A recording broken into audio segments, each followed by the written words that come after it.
10 Tips to help your students follow directions when teaching English abroad. Giving directions as a teacher to non-native English speakers in an EFL classroom often requires a set of techniques to ensure the students truly understand the directions and can follow them how you want them to. The following 10 tips to help your students follow directions when teaching English abroad work for students of all ages and levels but are especially useful for English learners of young ages or low levels.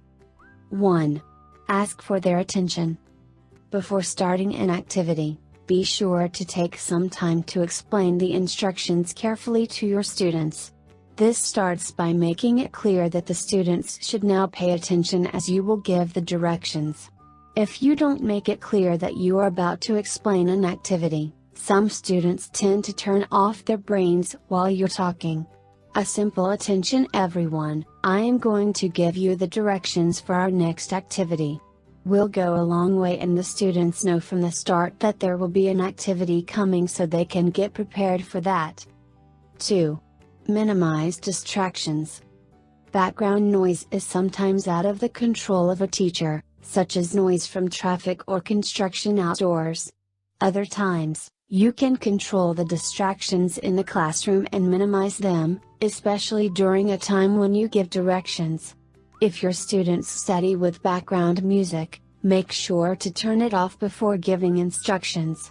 It also helps to close the doors of the whiteboard and turn off the projector or TV screen if you are working with these teaching aids in the classroom. Even if you don't mind some background music, language learners will have a harder time following what you are saying if there are other noises. So, minimizing any distractions makes it easier for your students to follow your instructions. 3. Speak quietly. We've all seen it before. Students talking while the teacher is giving instructions and the teacher adjusting his voice to speak over the students' noise to make them listen. Unfortunately, this often only results in a noise battle and is rather counterproductive in the EFL classroom.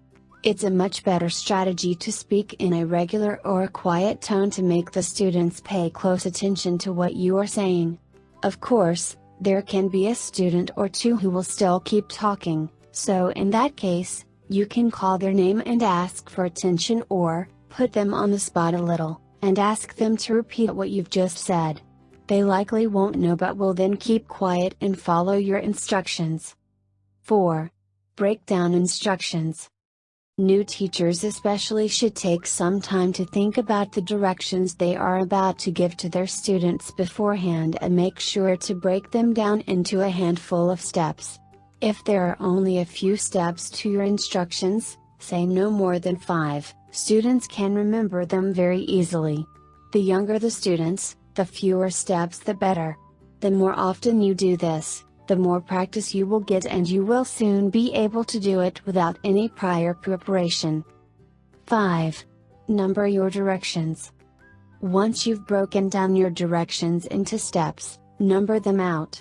In the prepping process, you can note them down onto a sheet of paper. In the classroom, you should write them down on the board for everyone to see.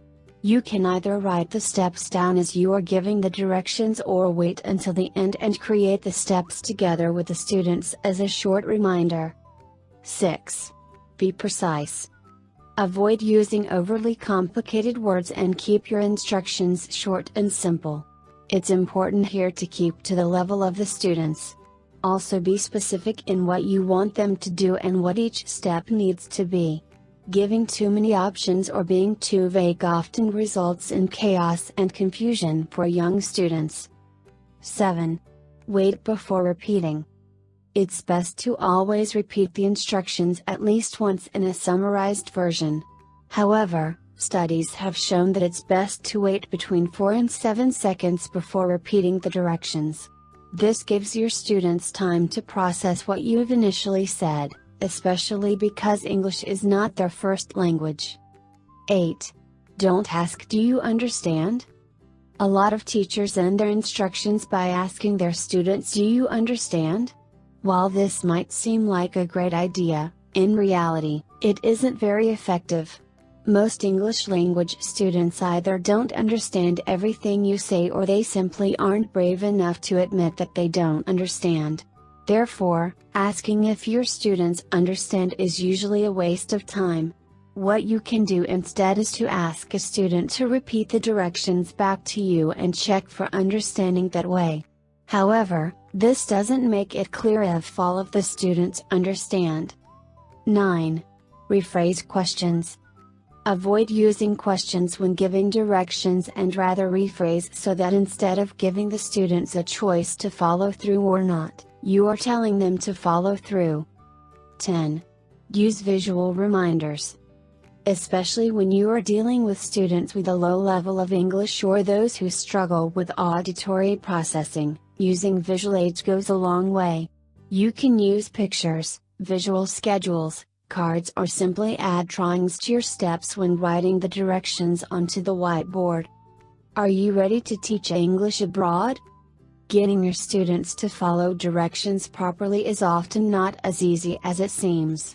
However, these 10 tips will really help your students follow directions and allow you to use your teaching time efficiently and not fall behind on your curriculum due to activities not being carried out on time. Speak with an ITTT advisor today to put together your personal plan for teaching English abroad. Send us an email or call us toll-free at 1-800-490-0531 to speak with an ITTT advisor today.